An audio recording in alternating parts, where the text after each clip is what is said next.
वारंगल ये 3,300 करोड़ रुपए का रोड है, 152 किलोमीटर। यह कॉरिडोर जगितिया, करीमनगर, मंचेरियल और वारंगल के कस्बों के बीच प्रमुख संपर्क में काम करेगा और खम्मम और विजयवाड़ा तक जाएगा। जगतियल से खम्मम तक पहुंचने के लिए आज 3.5-4 घंटे लगते हैं, वो 1.25-2 घंटे में ये प्रवास होगा। 4 लेनिंग ऑफ जगचेरला, कलवाकुर्ती, मल्लेपल्ली, हलिया, मिर्यालगुड़ा, कुदाड़, ये 3,200 करोड़ रुपए का 219 किलोमीटर रोड है। ये भी 5-6 महीने में शुरू होगा। ये सड़क जड़चेरला में NH-44 और सूर्यापेट में NH-65 को जोड़ेगी, जो तेलंगाना के जड़चेरला, कलवाकुर्ती, हलिया, मिर्यालगुड़ा और कुदाड़ को आंध्र प्रदेश से जोड़ती है। 4 लेन चौड़ीकरण से जगचेरला से विजयवाड़ा की यात्रा जो 6 घंटे है, वो 3.5 घंटे हो जाएगी। विशेष रूप से रिंग रोड के बारे में हमारे PWD मिनिस्टर ने अपनी बात रखी है। मैं 16,000 करोड़ का 162 kilometre development for northern part of the Hyderabad regional ring road, इसकी घोषणा करता हूं और जल्दी ही कैबिनेट की मंजूरी मिलने के बाद इस रोड के कार्य का शुभारंभ होगा, ऐसा विश्वास दिलाता हूँ। नरसापुर, उपरान, गजवेल, जगदीपुर, गोंगीर, चौटुपल, कवरिंग 4 डिस्ट्रिक्ट और यादाद्री, भूनगरी, मेदक, संगारेड्डी और सिद्दीपेट, इसमें हैदराबाद शहर की भीड़ को, यातायात को कम करने में मदद मिलेगी और औद्योगिक दृष्टि से भी इसका काम आएगा। जो आगे की रिंग बनने की बात है, उसके ऊपर हम अध्ययन कर रहे हैं। जरूर इसके बारे में भी जो भी पॉजिटिविटी के साथ इसका अध्ययन करके हम निर्णय करेंगे। नागपुर से हैदराबाद सेक्शन 20,000 करोड़, 471 किलोमीटर, ये भी काम 6 महीने में शुरू हो जाएगा। यह वर्तमान में निश्चित रूप से बहुत उपयोगी होगा। जो 9 घंटे की जो देरी लगती थी, वो 4.5 घंटे में हो जाएगा। विशेष रूप से 4 laning of Udayabellur to Jagcherla, Hyderabad Panaji corridor में ये 3,000 करोड़ का रोड है। कैबिनेट की मंजूरी के लिए प्रस्ताव गया है, वो मिलने के बाद इसके भी काम का शुरुआत होगी। हैदराबाद पणजी ग्रीनफील्ड कॉरिडोर का हिस्सा है और 563 किलोमीटर बनने से करीब 50 किलोमीटर की दूरी कम होगी। मगनूर, मक्थल, मारिकल जैसे बस्तियों के लिए एक बाईपास बनाएंगे, जो यातायात को निश्चित रूप से कम करेगा। कर्नाटक के रायचूर शहर और जगचेरला के बीच प्रमुख कनेक्टिविटी होगी। जो महत्वपूर्ण रोड है, जिसके लिए किशन जी, हमारे कोमटी जी मुझे बार बार लिखते हैं, और वो रोड है विजयवाड़ा टू हैदराबाद। मुझे आज खुशी हुई है कि ये 4 लेन रोड है। इसका 6 लेन का काम करने का हमने तय किया था, कुछ अड़चनें थी। 3 महीने में इसके कार्य का शुभारंभ होगा, ऐसा मैं विश्वास दिलाता हूँ। जो ब्लैक स्पॉट के पॉइंट आपने बताए थे, तो लगभग उसको भी शुरू करके उसके भी कार्य को हमने शुरुआत की है। एक बहुत महत्वपूर्ण बात है, मैं यहाँ गया था जब चुनाव में प्रचार के लिए आया था।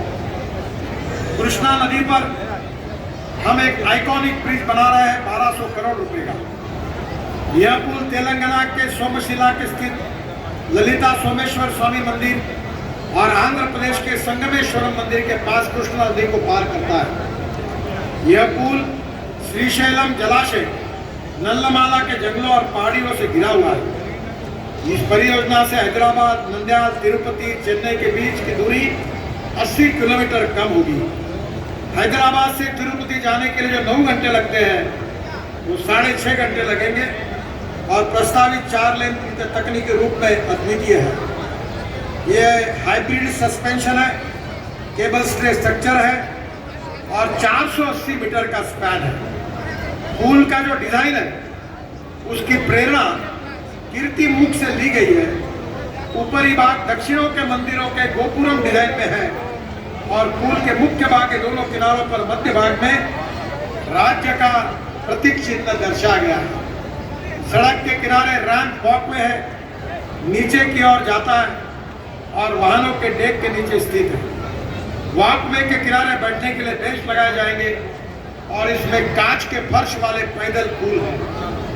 यह नदी के ऊपर दुनिया का सबसे लंबा पैदल पुल है। कांच का पुल कृष्णा नदी के नीचे का दृश्य वहां से दिखेगा और ये कांच का पुल केवल अपने देश के लिए तो दुनिया के पर्यटकों को आकर्षित करेगा। इस पैदल पुल के प्रवेश और निकास बिंदुओं को भी भव्य द्वार के रूप में डिजाइन किया गया है। यह संपूर्ण पैदल पुल प्रवेश रैंप सहित दिव्यांगजन अनुकूल है। व्हील चेयर की व्यवस्था भी की गई है और इस पूरे पुल पर स्पेशल लाइटिंग का रोशन किया जाएगा। और मैं कोशिश कर रहा हूँ कि तेलंगाना के इतिहास के जुड़ा हुआ एक लाइट एंड साउंड शो इस पुल पर रात को आने वाले पर्यटकों को देखने के लिए मिलेगा। इसका भी प्रयास मेरे तरफ से करूँगा। इसका स्पेशल डिज़ाइन हुआ है और मुझे खुशी है कि ये पुल केवल तेलंगाना के लिए नहीं, केवल देश के लिए नहीं, तो दुनिया के लिए आकर्षण का बिंदु बनेगा।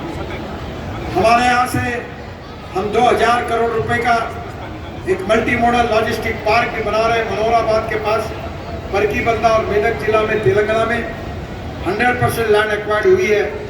जल्दी उसका काम शुरू करें। मैं ट्रांसपोर्ट मिनिस्टर को बता रहा था कि अभी हवा में उतरने वाले, हवा में चलने वाली डबल डेकर बस, उसकी टेक्नोलॉजी हमने लाई है।